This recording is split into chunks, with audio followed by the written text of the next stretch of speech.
마르코가 전한 거룩한 복음입니다. 주님 영광 받으소서. 그때에 예수님께서 군중에게 말씀하셨다. 하느님의 나라는 이와 같다. 어떤 사람이 땅에 씨를 뿌려 놓으면 밤에 자고 낮에 일어나고 하는 사이에 씨는 싹이 터서 자라는데 그 사람은 어떻게 그리 되는지 모른다. 땅이 저절로 열매를 맺게 하는데 처음에는 줄기가, 다음에는 이삭이 나오고 그 다음에는 이삭의 나달이 연근다. 곡식이 익으면 그 사람은 곧 낫을 된다. 수확 때가 되었기 때문이다. 예수님께서 다시 말씀하셨다. 하느님의 나라를 무엇에 비길까? 무슨 비유로 그것을 나타낼까? 하느님의 나라는 겨자씨와 같다. 땅에 뿌릴 때에는 세상의 어떤 씨앗보다도 작다. 그러나 땅에 뿌려지면 자라나서 어떤 풀보다도 커지고 큰 가지들을 뻗어 하늘의 새들이 그 그늘에 깃들일 수 있게 된다. 예수님께서는 그들이 알아들을 수 있을 정도로 이처럼 많은 비유로 말씀을 하셨다. 비유를 들지 않고는 그들에게 말씀하지 않으셨다. 그러나 당신의 제자들에게는 따로 모든 것을 풀이해 주셨다. 주님의 말씀입니다. 그리스도님 찬양합니다.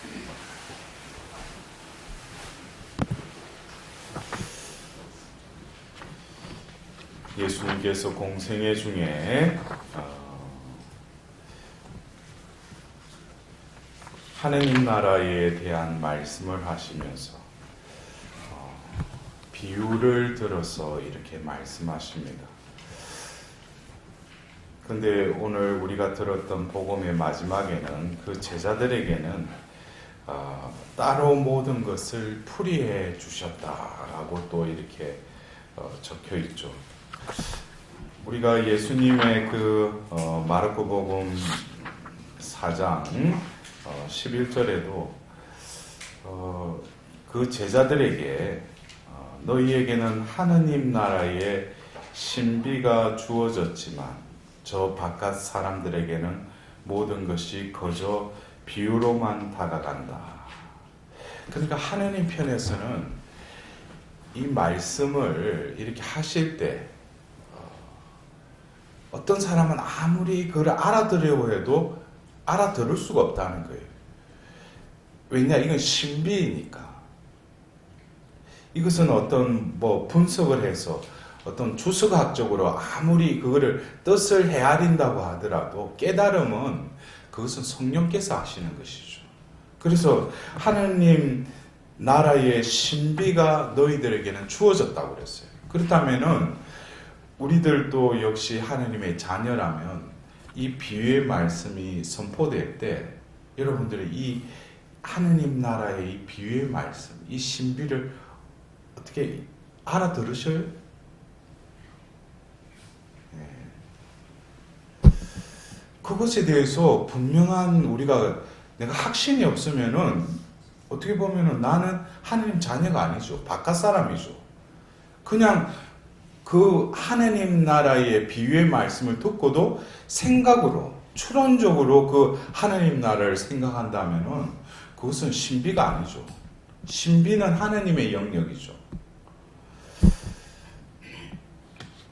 오늘 우리가 들었던 이 비유의 말씀을 통해서도 한 알의 씨앗이 자라는데 그 씨앗이 어떻게 자라는지 그냥 겉으로는 줄기를 맺고 또 나달이 맺혀지고 또 그러다면 수확대가 되고, 근데 그것은 저절로 이렇게 된다는 거예요. 이 저절로 된다는 것은 우리에게 이 하나님 나라의 신비도, 하나님 나라의 어떤 통치 원리는 하나님께서 주도적으로 모든 것을 당신께서 다 하신다는 거예요.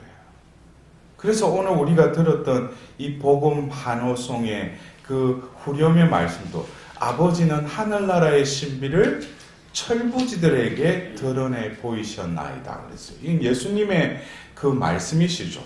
철부지들에게 드러냈다는 거예요. 이 말씀의 그 전 구절에 어떤 말씀이 있어요? 아버지, 지혜롭다는 자와 슬기롭던 자들에게는 이 신비를 어떻게 감추신다고 그랬어요. 그래서 우리가 이 신비를 깨달으려면은 그 말 그대로 철부지가 돼야 돼요. 철부지가 세상적인 어떤 뭐 어리석은 사람이 아니에요. 오로지 하나님의 신비에 귀 기울일 뿐만 아니라 그것에 따라 내 존재가 움직이지는 사람. 이게 철부지예요. 세상 것의 여러 가지 자범이나 어떤 주파수에도 아랑곳하지 않고 오로지 하나님 뜻대로 살아가려고 하는 거. 그럴 때 세상 사람들이 보면 조금 이해가 되지 않죠. 그러나 하나님 눈에서는 그 사람은 뭐예요? 하나님 나라의 삶을 살아가고 있는 그 사람. 그래서 내가 얼마만큼 약삭 빠르고 세상적으로 이치에 뛰어난 사람들은 오히려 하나님 나라의 신비를 깨우치는 뿐만 아니라 살기에도 아주 힘들다는 거예요.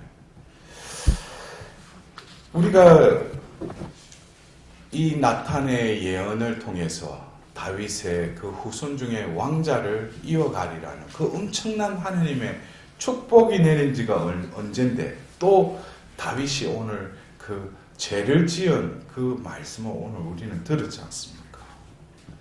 근데 우리가 열왕기, 역대기에도 계속 어떤 왕을 이렇게 평가할 때 보면 다윗의 길을 걸었는지 그것이 어떻게 보면 잣대였어요. 그러니까 왜 다윗의 길을 걸었는지 그게 왜 잣대였는지 하나님 편에서 볼 때는 다윗이 자신의 마음에 들었다는 거예요. 예? 근데 우리가 다윗이 마음에 들었는데 오늘 바세바를 이렇게 죄를 지은 이 사건을 볼 때 어떻게 하나님 마음에 드는 자가 어떻게 저런 죄를 짓는가. 근데 그것은 우리가 인간이라는 거 한계성은 우리가 인정을 해야죠. 그러나 이 하나님 나라의 신비를 깨닫더라도 그 삶을 살아가더라도 끊임없이 우리의 존재됨은 두 양상으로 갈라지기 마련이라는 거예요. 우리가 깨어있지 않고 긴장하지 않으면 어느새 뭐예요? 죄로 기운다는 거예요. 그러니까 여러분들이 다윗의 그 삶을 보면 얼마나 치열했습니까? 그리고 어린 나이부터 도망다니면서 그 죽음의 공포 안에서 얼마나 산전수전 공수전을 다 겪었잖아요. 그런 과정을 겪고 이제 왕에 이렇게 등극을 해서 이제 모든 만사가 태평할 이 즈음에 오늘 이 말씀 중에는 보면 자신의 그 부하들은 지금 전쟁에 나갔는데 자기는 지금 낮잠을 자다가 다윗이 그런 사람이 아니었거든요. 긴장을 푸는 거죠. 모든 게 만사가 태평하니까 자기 뜻대로 되니까. 거기에 이제 그 죄성이 엄습하는 것이죠. 그래서 오늘 우리가 들은 이 밧세바와 정을 통하고 나서 그 이후에 이런 그 과정을 보면은 우리가 창세기 3장에 그 원죄의 그 설화뿐만 아니라 그것을 요한 복음사가가 요한 1서 2장 16절에 보면 세상의 모든 것들, 육의 욕망, 눈의 욕망, 살림살이에 대한 자만은 아버지에게서 오는 것이 아니라 세상에서 온다는 거예요. 세상의 모든 것들. 이것은 우리가 깨어있지 않으면은 하나님 나라의 신비를 깨우치려고 하나님 신비 속으로 들어가지 않으면 우리는 늘 뭐예요? 겉으로는 신앙인인 척하지만 한순간에 우리는 죄인으로서 세속인보다도 더 죄로 기우는 성향이 내 안에 있다는 것을 우리는 깨달아야 돼요. 신앙인이라고 해서 하나님이 은총을 내린다 해서 그런 모든 것을 다 보호해 주시죠. 보호해 주시려면은 그 말 그대로 성모 마리아처럼 원죄 없이 잉태되어야 되죠. 그러나 우리는 원죄의 영향권 안에 있기 때문에 그것은 죄성이라는 것은 우리가 죽을 때까지 우리는 그 두 양상은 공존한다는 걸 늘 깨달아야 돼요. 그러나 우리가 긴장하고 깨어있다면은 그 성령의 이끄심대로 하나님이 원하시는 그 나달이 맺어지고 때가 되면 추수할 그 하나님의 섭리대로 우리는 살아가겠지만, 그러나 우리가 자칫 또 긴장을 늦춘다든지 또 어떤 그 노출이 됐을 때, 그래서 그 통로가 뭡니까? 육의 욕망, 눈의 욕망. 그러니까 먼저 다윗이 뭐예요? 이제 뭐 낮잠 한 잠 자고 나서 일어나서 저녁 때쯤 돼가지고 또 발코니에 가서 싹 보다가 또 눈에 딱 들어온 거예요. 근데 성경에서 보면은 이 이름도 참 그래. 밧세바. 그러니까 이게 밧세바, 이게 뭐 베스, 모욕하는 시, 그녀를 봐. 그러니까 이게 거기에 또 하필이면 그게 눈이 들어온 거예요. 그게 어떤 눈의 욕망. 그러니까 하와도 바라보니, 선악과 나무를 바라보니, 이게 눈의 욕망이 죄가 들어오는 통로를 하는 거예요. 우리가 이 눈이 얼마나 많은 죄를 짓는지. 남자들은 어떤 그것과도 유혹이 또 해서 요즘 뭐 미투다 뭐 베레벨 이게 눈의 욕망에 그냥 넘어가는 것이죠. 그리고 더불어서 육의 욕망에 또 사로잡히는 거예요. 먹음직스럽고. 결국 정을 통하고 나서 또 임신이 되었어요. 그리고 더불어서 뭐예요? 그 죄는 거기서 끝나는 것이 아니라 또 살림살이의 그 자만으로 해서 어떻게든지 거짓으로 그 남편을 불러서 또 잠자리에 들게 하면 혹시나 자신의 이 임신 사실이 자신이 책임이 싹 빠지지 않을까. 이 모든 것이 교만이죠. 예? 이 죄는 끊임없이 교만이 몰고 가는 거예요. 교만 밑에는 뭐였어요? 나가 있죠. 모든 것이 나 중심적으로 해석을 한다는 거예요. 예?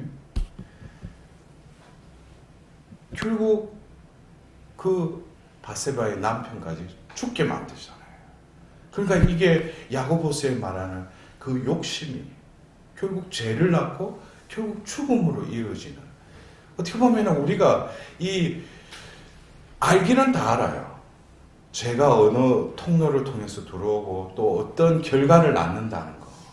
그러나 이것을 내가 죄를 안 지어야지, 이것은 죄에 대해서, 죄의 속성에 대해서 아직까지 깨닫지 못하는 거예요. 내가 죄인인데 어떻게 죄인이면 죄를 지어야 죄인이잖아.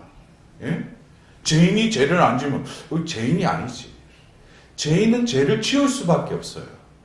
그러나 우리에게는 또 다른 해결책을 주신 것이죠. 바로 예수 그리스도. 예수 그리스도를 통하여 우리 죄를 사해 주셨다는 거예요.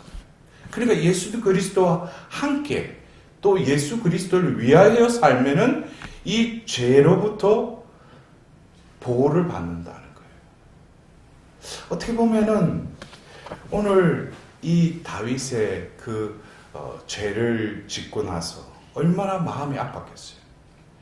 그러나 하나님은 다윗을 당신의 마음의 전자라고 그랬어요.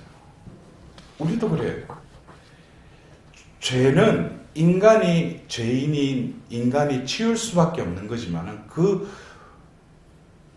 후속 조처를 빨리 해야 된다는 거예요. 하나님께 가서 빨리 뉘우치고 하나님께 고백을 하죠.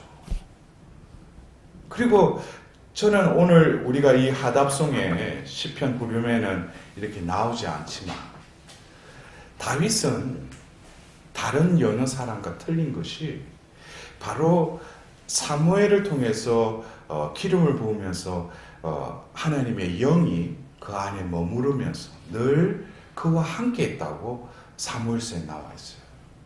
그러니까 다윗은 어떻게 보면은 눈의 욕망, 육의 욕망, 살림살이에 대한 자만으로 인해서 죄를 지었지만 자신은 빨리 하나님께 가서 이 죄를 온전히 하나님께 내어드릴 뿐만 아니라 하나님께 또 고백하는 것이 뭐냐면은 당신이 나에게 부어주신 그 거룩한 영을 거두가지 마십시오. 이게 다른 여느 사람과 틀린 거예요. 우리는 죄를 지으면은 죄지은 쌓아놓은 똥만 보고 더럽고 이거를 빨리 고백해야 되는데 그러는데, 그것보다도 더 근원적인 것은 내가 죄로 인해서 하나님 마음을 아프게 할 뿐만 아니라 내 존재가 하나님의 거처로서 더럽혀졌다는 거예요. 이것으로 하나님의 그 영을 거둬가시지 말라는 거예요. 거룩한 영을.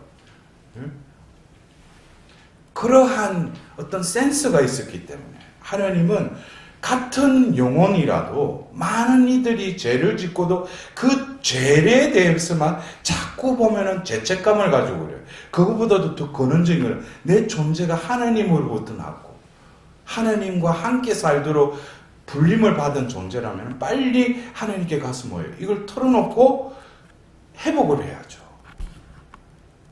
그런 후속 조처를 하고 다시금 하나님과의 그 관계를 맺고, 우리는 그러나 말년에 또 이 바세바의 이 죄로 인해서 얼마나 또 벌을 받습니까? 또 속죄를 하죠. 자기 자식들에게 또 반란을 일으키고, 그리고 또 마지막에 가서 또 인구조사를 엉뚱하게 또 하는 바람에 또 그것 때문에 벌을 받죠. 근데 하나님 편에서 볼 때는 그를 마음에 드는 자라고 하나님은 인정하셨다는 거예요. 우리는 중요한 것이 치은 죄보다도 하나님과의 관계에 더 마음을 두는 사람. 이런 사람은 하나님 보실 때 죄를 지을 수밖에 없어요. 우리 존재는. 결국 어떤 생명이 흘러가는 거. 그래서 우리가 살면서 하늘의 씨앗처럼, 겨자씨처럼 하나님이 나를 이 세상에 내셨다면 그 토양과 그 적당한 빛과 비로 또 영양분을 통해서 하나님은 나를 충분히 그 겨자씨가 큰 나무가 되도록 하나님은 우리에게 그것을, 영양을, 그러한 소질을, 그러한 비전을 우리에게 주셨는데 우리는 우리의 삶은 어떻습니까? 그렇다고 해가지고 내가 지내는 집이 몇 평이고 차가 몇만 원짜리고 이런 의미가 아니라, 내가 하나님의 자녀라면은, 그 씨라면은 하나님이 주도적으로 이끄시는 이 하나님 나라의 신비를 깨달았더라면은 나를 통해서 얼마나 많은 일을 하나님께서 하시겠느냐 이거예요. 그늘이 두려워져서 거기에 많은 이들이 와서 영혼이 쉬고, 또 많은 새들이 와서 거기에 깃들이는, 이것이 꼭 뭐 어느 특정한 사람이 아니라 모든 사람에게. 그러나 뭡니까? 하늘나라의 신비를 깨닫지 못하니까, 세상살이에만 민감해 있으니까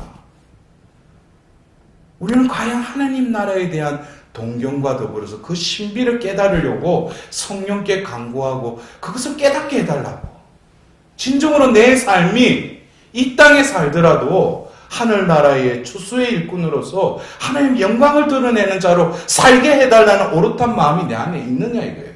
그 열정이 있느냐 이거예요. 오늘 우리는 이 교회에 요한 보스코 성인의 기념일을 지내요. 똑같은 한 알의 씨로 떨어졌지만 많은 열매를 맺은 성인을 보았어요. 어떻게 보면 자기를 위해서, 자기 위주의, 자기 중심적인 삶에서 타인을 위해서 자신의 주어진 그 소명, 헐벗고 배우지 못한 그 청소년들에게 온 몸을 다 던져서, 그럴 때 하나님의 은총이 그를 통해서 흘러가는 거예요. 그래 무한한 영광을, 열매를 맺게 해주시는 거예요. 그게 하나님 나라의 신비예요. 그러나 그 사람의 삶을 보면 너무나 철부지 같은 거예요. 오로지 기도하고 하나님 안에서 머무르려고 하고. 그러나 하나님은 그러한 자를 올바른 자, 마음에 드는 자로 인정하셨기 때문에 그 한 생이 끝날지라도 한 알의 썩은 밀알이 많은 열매를 맺듯이 살려고 하는 것이 아니라 예수 그리스도 안에 죽으려고 하는 그 한 씨와 같은 삶을 살아가는 영혼들에게는 하나님께서 풍성한 열매를 맺게 주십니다. 과연 나는 살려고 이 생을 사는가? 아니면 죽으려고 이 생을 사는가? 어떻게 보면 하도하도 같은 역설적인 질문일지 모르겠지만 내가 죽어야지 하나님이 살고 하나님이 살면 오늘 하늘나라의 신비처럼 풍성한 그 나무로 나를 크게 쓰신다는 거예요. 오늘 이 미사를 봉헌하면서 들어도 보아도 깨우치지 못하는 나의 무지함과 또 무매함을 다시금 하나님께서 깨우쳐 주시도록 하나님께 성령의 은총을 구하도록 합시다.